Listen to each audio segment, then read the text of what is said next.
Papež Frančišek je 28. oktobra v avdienco sprejel 200 udeležencev prvega mednarodnega simpozija za škofijske vikarje in delegate za posvečeno življenje.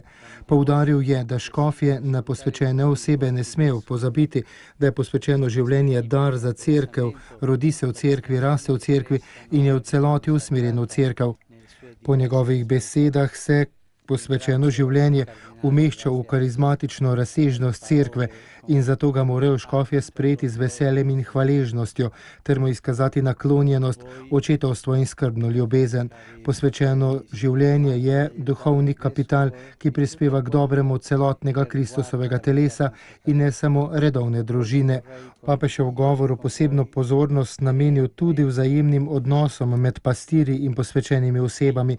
Poleg upoštevanja pravil gre še za poglobitev vzajemnosti, ki zavezuje pastirje in posvečene osebe.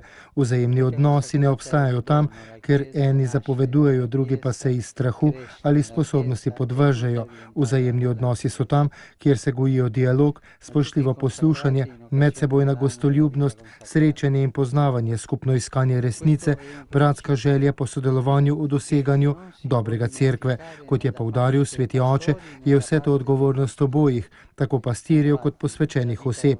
Vsi smo poklicani biti graditelji mostov. Naš čas zahteva občestvo v spoštovanju različnosti.